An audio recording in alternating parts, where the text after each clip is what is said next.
예수님과 사두개인 그리고 예수님과 바리새인 그들이 벌이는 논쟁에 대하여 말씀을 보고 있습니다. 오늘 본문에도 바리새인들이 예수께 나와 예수님을 시험하고자 또 예수님께 나와 율법에 대하여 묻고 있습니다. 그 질문은 율법 중에 어느 계명이 큽니까? 라는 질문이었습니다. 사실 하나님의 법은 다 같이 귀중합니다. 어느 것이 더 중요하다, 덜 중요하다 할 수 있는 것이 아닙니다. 그런데 유대인들은요, 그것들을 나누기 시작했습니다. 유대인들이 볼 때 하나님이 말씀하신 율법은 613가지였습니다. 그들 나름대로 이것을 지키려고 굉장히 노력했습니다. 그런데 613가지의 율법은 다 기억하기도 힘들었고 지키기는 더더욱 어려웠습니다. 그래서 유대인들은 이것을 조금 더 무거운 계명과 조금 가벼운 계명 이렇게 두 가지로 나누게 됩니다. 성경의 율법들을 보다 보면 특징들이 있는데 그것은 어떤 것은 하라라는 말로 끝나게 되고 어떤 것은 하지 말라라는 것으로 나뉘는 것을 보게 되죠. 그래서 유대인들은요, 하라라고 하는 율법을 더 중요한 율법으로 생각하게 됩니다.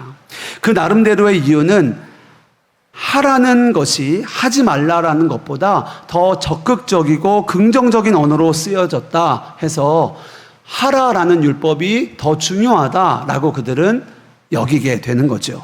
예를 들어서 내 부모를 공경하라, 서로 사랑하라 이런 것들은 중요한 율법이 되겠죠. 그러나 또 나머지는 하지 말라라고 쓰여진 율법들 이것도 중요하지만 하라라는 율법보다는 조금 덜 중요한 율법이다 라고 그들은 규정하기 시작합니다. 그래서 하라라고 말한 율법이요 248가지고 그리고 하지 말라라는 율법을 365개 이렇게 해서 2개 더해서 613개가 된 것이죠. 그럼 오늘 이 본문은요, 이러한 이해를 가지고 있는 바리새인들이 오늘 예수님께 나와 묻는 것이죠. 예수님, 어떤 율법이 더 큽니까? 라고 묻는 겁니다. 예수님을 시험에 빠뜨리고자 어느 율법이 가장 중요하냐고 라는 질문을 예수님께 하고 있는 겁니다. 이때 예수님이 하신 말씀은요, 하나님을 사랑하라 라는 것이었습니다. 그것도 마음을 다하고 목숨을 다하고 뜻을 다하여 내 하나님을 사랑하라 말씀하시죠. 이 말씀은 신명기에 나오는 쉐마의 말씀, 이스라엘아 들으라 라는 말씀으로 우리에게 유명한 신명기 6장의 말씀을 인용하여 예수님이 말씀하십니다. 우리가 함께 읽어보겠습니다. 신명기 6장 4절과 5절입니다. 읽겠습니다. 이스라엘아 들으라, 우리 하나님 여호와는 오직 유일한 여호와이시니 너는 마음을 다하고 뜻을 다하고 힘을 다하여 내 하나님 여호와를 사랑하라. 아멘. 예수님은 신명기 말씀을 인용하여 크고 첫째 되는 계명은 하나님을 사랑하는 것이다 라고 말씀하십니다. 그리고 바로 이어서 말씀하시기를 둘째도 이와 같으니 내 자신같이 이웃을 사랑하라 말씀하시는 겁니다. 사실 바리새인들이 물었던 질문은요, 어느 것이 큰 계명입니까? 어느 것이 더 중요합니까? 라는 질문이었습니다. 그런데 예수님은요, 하나만 말씀하시는 것이 아니라 두 가지를 말씀하시는 겁니다. 우리가 잘 아는 것처럼 하나는 하나님 사랑, 그리고 이웃 사랑이죠. 여러분들은 어떻게 생각하십니까? 하나님의 사랑이 더 중요합니까? 이웃 사랑이 더 중요합니까? 어떤가요? 무엇이 더 중요하죠? 오늘 예수님이 말씀하시기를요, 하나만 말씀하시는 것이 아니라 두 가지를 말씀하시는 거예요. 하나님 사랑과 이웃 사랑입니다. 정답은 둘 다인 거예요. 하나님 사랑이 더 중요한 것, 하나님의 사랑이 더 큰 것, 이것이 아니라 하나님의 사랑이 첫째 되고 큰 계명이고 둘째도 이와 같다는 거예요. 둘째도 첫째와 같다는 겁니다. 내 자신같이 이웃을 사랑하라. 이것이 하나님을 사랑하는 것과 동일하다는 거죠. 먼저가 있고 나중에 있는 것이 아닙니다. 첫째가 둘째보다 더 크고 중요한 것도 아니라는 거예요.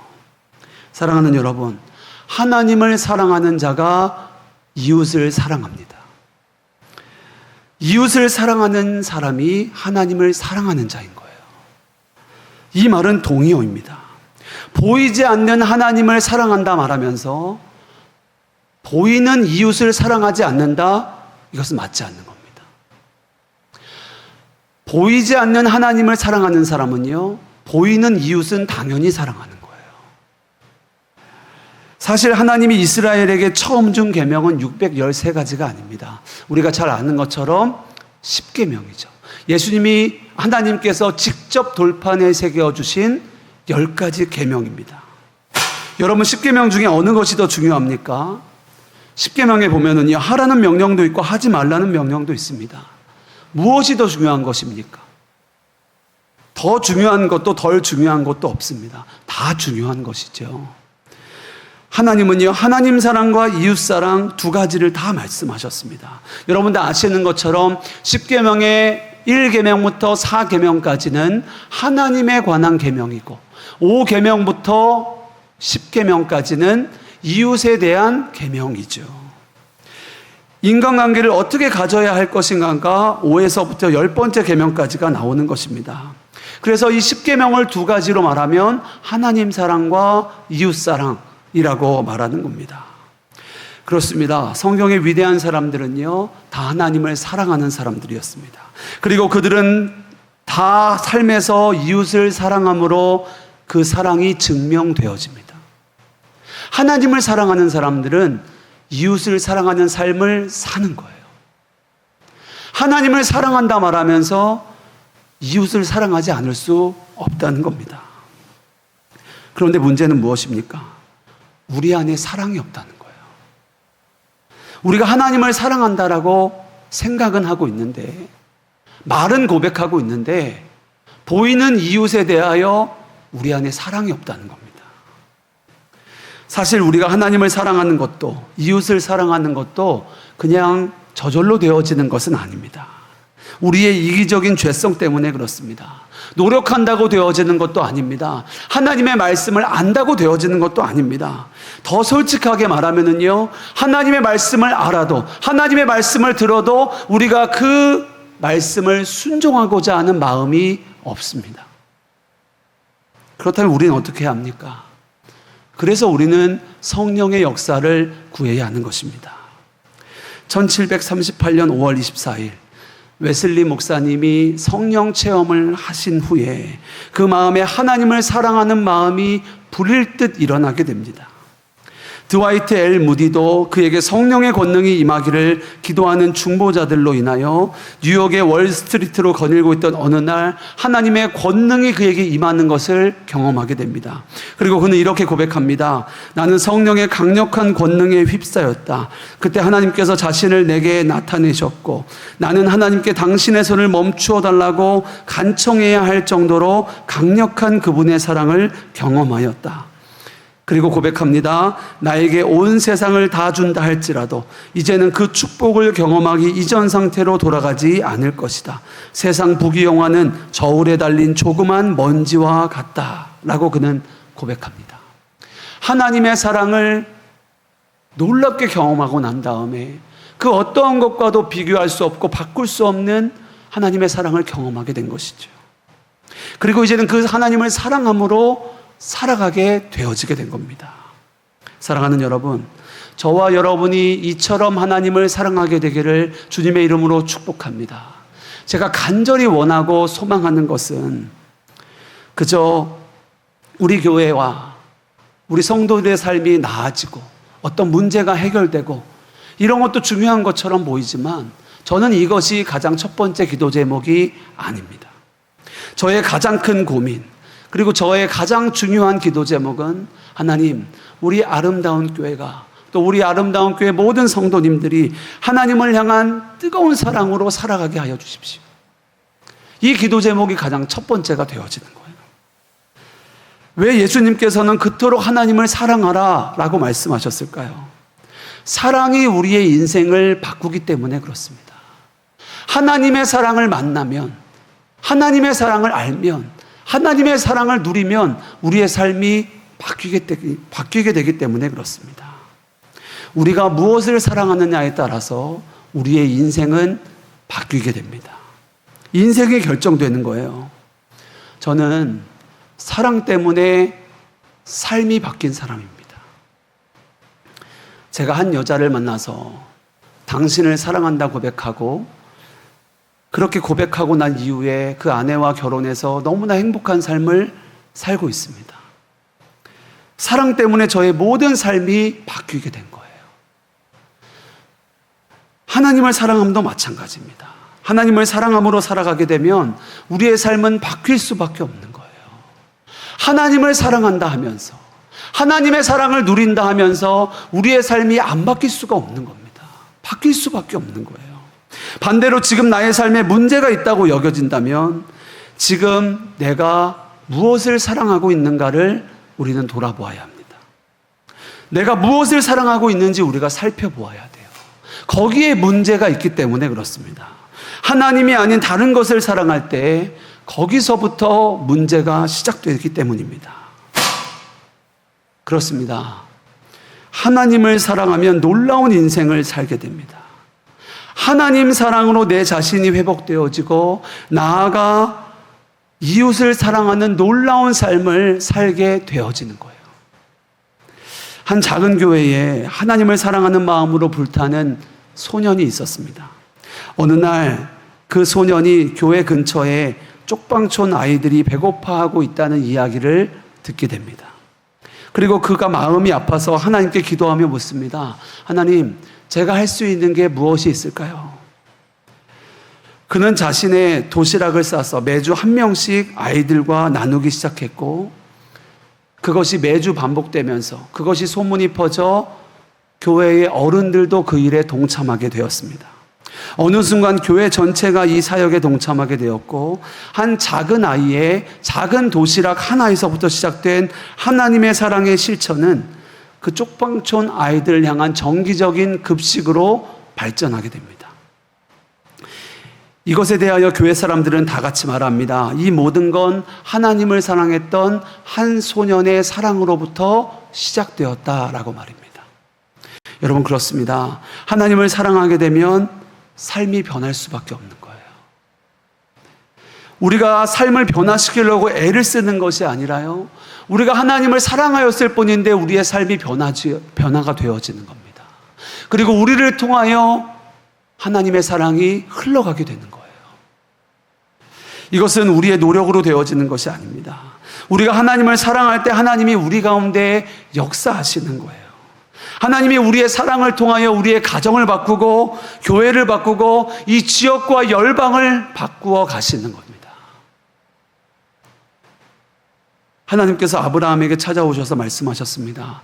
내가 너로 큰 민족을 이루고 내게 복을 주어 내 이름을 창대하게 하리라. 내가 이 땅을 내 자손에게 주리라. 예수님께서도 말씀하셨습니다. 너희는 내 증인이 되리라. 내가 너희를 쉬게 하리라. 나의 평안을 너에게 줄 것이다. 열매를 맺을 것이다. 한결같이 하나님께서는요, 우리의 인생을 하나님께서 바꾸어 주시겠다고 하셨습니다. 우리 보고 바꾸라고 하지 않으셨어요. 우리가 할 것은 하나님을 사랑하는 것, 그거 하나면 되는 겁니다. 우리가 하나님을 뜨겁게 사랑하면 우리의 삶이 변화되어지는 거예요. 그리고 그 사랑은 먼저는 우리의 자신의 삶을 바꾸고 또 우리를 통하여 우리의 가정과 삶의 자리를 바꾸는 거예요. 시카고의 무디 성경학교의 교장이었던 조지 스위팅 목사님이 항상 하나님을 사랑하라는 설교를 많이 하셨습니다.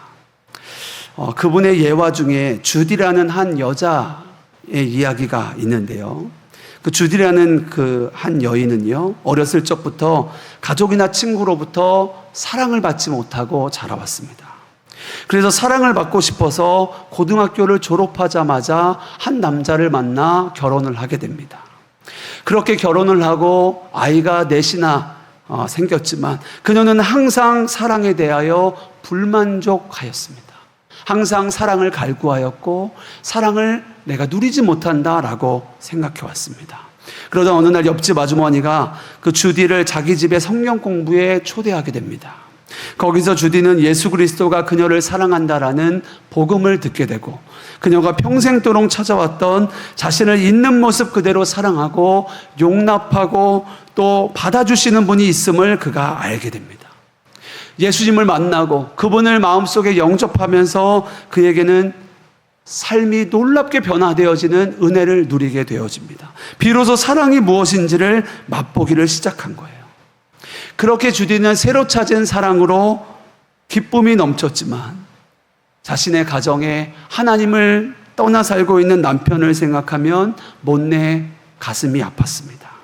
그렇다고 남편에게 그리스도의 사랑을 확신시킬 자신이 자신에게는 없었습니다. 그러던 어느 날 그녀의 친구가 주디에게 찾아와서 이렇게 말을 합니다. 너가 남편에게 그리스도의 사랑에 대하여 말해줄 수 없고 어떻게 가르칠 수도 없지만 그리스도의 사랑을 보여줄 수는 있지 않겠냐라는 말이었어요. 그래서 주디가 가족들에게 하나님의 사랑을 보여주기로 마음을 다잡습니다. 그러고 보니까 자신의 삶에 바꾸어야 할 것이 너무나 많은 거예요. 내가 가정에서 행하던 모습들 가운데 내가 예수 그리스도의 사랑을 전하기 위하여 보여주기 위하여서는 내가 바꾸어야 할 것이 너무나 많다라는 것을 그가 알게 됩니다. 걸핏하면 남편에게 바가지를 긁고 아이들에게 잔소리를 했던 그녀에게 성령께서는 혀를 절제하는 법과 또 말할 때와 말하지 않을 때를 가르쳐 주셨습니다.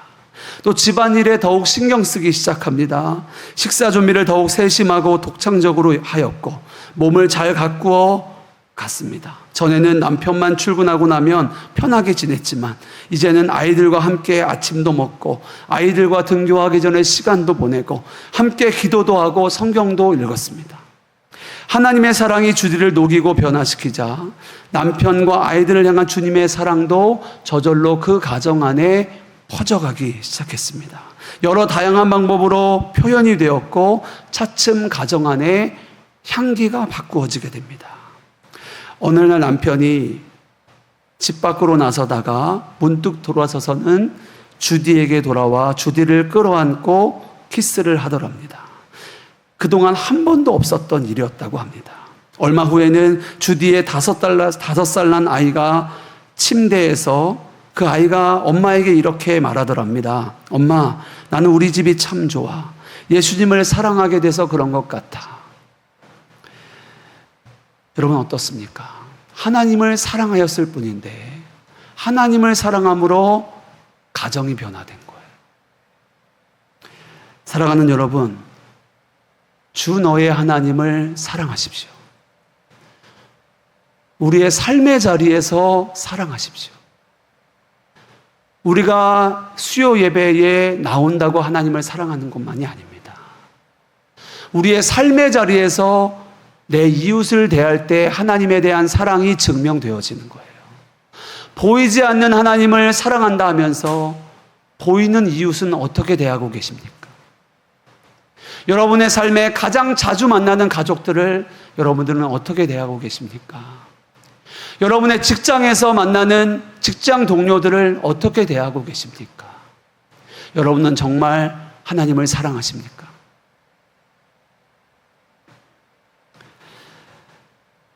하나님을 사랑한다 라는 이 계명은요, 억지로 지키는 것이 아닙니다. 우리가 하나님의 사랑을 만났기 때문에, 하나님의 사랑을 알았기 때문에 하나님의 사랑으로 나아가게 된 거예요. 우리가 아직 죄인 되었을 때에 하나님은 우리를 먼저 사랑하셨습니다. 그래서 그의 아들 독생자를 십자가에 달려 죽게 하시기까지 우리를 사랑하셨어요. 우리가 그 사랑을 만나고 그 사랑을 누리게 된 것입니다. 그리고 이제는 우리가 그 사랑으로 살아가게 되어진 거예요. 옛날 광고 카피 중에 너는 어디까지 가봤니? 라는 카피 문구가 있습니다. 여러분 어디까지 사랑해 보셨습니까? 하나님은 우리를, 저와 여러분을 독생자 예수님을 죽게 하시기까지 사랑하셨어요.